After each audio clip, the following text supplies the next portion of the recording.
रीना एक मध्यम परिवार की लड़की थी जो अपने पिता देवीलाल, माँ शांति देवी और उसके एक छोटे भाई विजय सभी एक नगर गांधीपुर में रहते थे।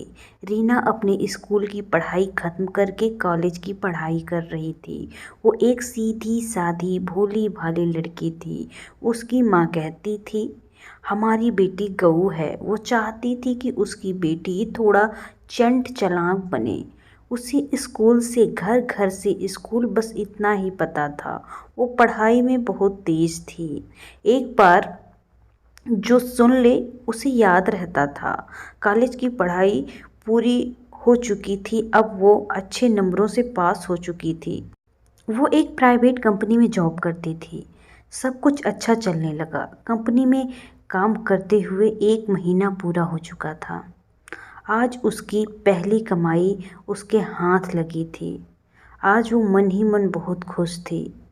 उस पहली कमाई से उसने अपनी माँ के लिए एक साड़ी और पिता के लिए एक शर्ट और पैंट, अपने भाई के लिए एक जोड़ी कपड़ा लिया और खुशी खुशी घर लौटी। वो मन ही मन सोच रही, बाकी बचे हुए रुपए वो अपनी माँ के हाथों में सौंप देगी। इससे माँ बहुत खुश हो जाएगी। घर आकर उसने सबको गिफ्ट दे दिया। माँ, पिताजी उसकी खुशी महसूस कर रहे थे। पिताजी ने कहा, सबके लिए कुछ न कुछ ले आई हो और खुद के लिए क्या लाई। इस पर वो हंसने लगी। अभी मेरे पास बहुत ड्रेस हैं, जब ख़त्म हो जाएंगे तब ले लूँगी, ऐसा रीना ने कहा। एक दिन वो ऑफिस से जा रही थी। थोड़ी लेट हो गया था, इसलिए वो थोड़ा जल्दबाजी में जा रही थी। तभी उसकी एक सड़क छाप रोमियो से हो जाती है। वो नीचे गिर जाती है। सड़क छाप रोमियो उसे हाथ देकर उठाने के लिए अपना हाथ आगे बढ़ाता है, पर वो स्वयं उठ जाती है। वो उसे सॉरी कहते हुए आगे बढ़ जाती है। वो रोमियो उससे जाते हुए देखता रहता है। वो मन ही मन कहता है, वाह क्या लड़की है। उसका मन उसे अपना बनाने का सोचता है।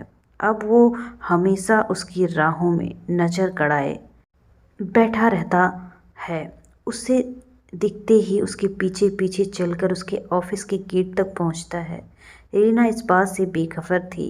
एक शाम वो जब ऑफिस से छूटकर घर जा रही थी, वो रोमियो उसके सामने पहुंच जाता है। अपने प्यार का इजहार कर रीना से पूछता है, तुम्हारा क्या हाल है मेरे बारे में। रीना उसे देखकर घबरा जाती है।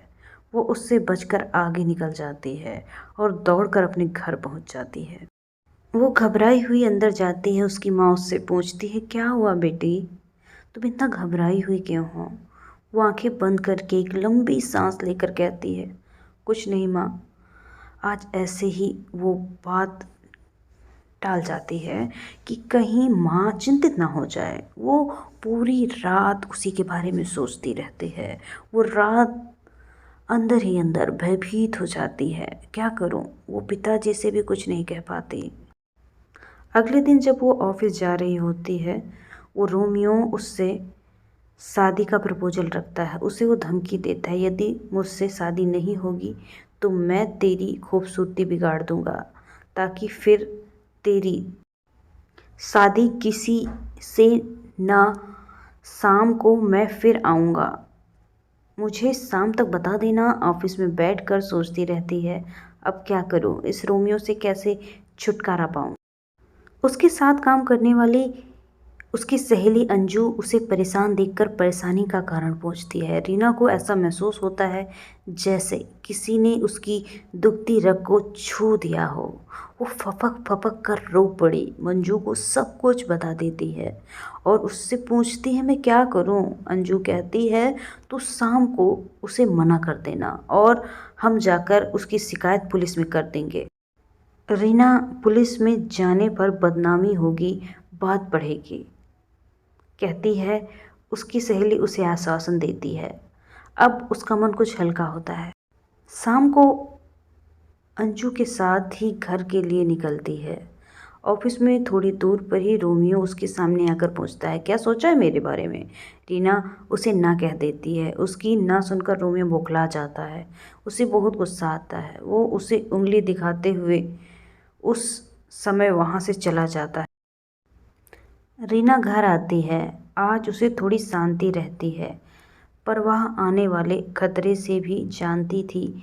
वो नहीं जानती थी कि उसके ऊपर कितनी बड़ी विपत्ति आने वाली है। वो उसकी पूरी ज़िंदगी तबाह कर देगी। अगले दिन वो घर से ऑफिस के लिए निकलती है। रास्ते में रोमियो बाइक पर सवार उसके आने का इंतजार कर रहा था। रीना को देखकर उसके नज़दीक पहुंचता है। उसके हाथों में एक कांच की बोतल थी जिसमें तेजाब भरा था। वो उसके पास पहुंचकर वो तेजाब उसके मुंह पे फेंक देता है। यहाँ पर वो बुरी तरह से चीख पड़ती है। उसका पूरा चेहरा तेजाब से झुलस जाता है। आसपास के लोग उसे उठाकर अस्पताल पहुंचा देते हैं। उसकी एक इनकार ने उसकी आने वाली ज़िंदगी बर्बाद कर दी। उसके ऊपर हमला हुआ, वो ऐसा वैसा नहीं, वो हमला जो जिस्म के साथ साथ उसकी आत्मा को भी जला दे। शरीर के घाव तो कुछ समय बाद भर ही जाएगा, पर उसका दर्द पूरी ज़िंदगी दर्द देता रहेगा। उसके माता पिता को जब बात पता चली तो अस्पताल पहुंचते उसके चेहरे में पट्टियां लगी थी। अब वो पहले से ठीक थी, पर दर्द से कराह रहे थे। उसकी माँ उसे देखते ही रो पड़ी। पिताजी को भी बड़ा दुख हुआ। कुछ दिनों बाद उसकी पट्टी खुलनी थी। डॉक्टर उसे इस पल के लिए उसका मनोबल बढ़ा रहे थे, उसे धैर्य दे रहे थे। आज उसकी पट्टियां खुल गई। डॉक्टर ने उसे दर्पण दिखाने से पहले उसे समझा दिया था, तुम्हें धीरज से काम लेना चाहिए। उसने जैसे ही दर्पण देखा, उसके मुंह से भयंकर चीख निकल पड़ी। उसकी शक्ल बिगड़ चुकी थी। रीना उस दर्दनाक सुबह की एक भयानक कहानी बनकर रह गई थी। उसके पिता ने उसे समझाने की बहुत कोशिश की। अपने पिता से कहा, भगवान ने मुझे ये कैसी सज़ा दे दी, इसमें मेरा क्या कसूर था। मेरा तो इतना कसूर था कि मैं एक आवारा लड़के से शादी करने से मना कर रही थी। उसने मेरे इस ना का बदला ऐसा लिया कि मेरी पूरी ज़िंदगी बर्बाद कर दी। रीना उस दर्दनाक पल को याद कर बुरी तरह कांप गई थी। पुलिस ने उस रोमियो को पकड़ लिया और उसे जेल में डाल दिया। रीना के माता पिता उसे घर ले आए। अब वो इस हादसे से उबरने की कोशिश करने लगी, पर जब भी आईना देखती वो हादसा उसके जहन में याद बनकर रह गया। वो इस हादसे को भुला नहीं सकी।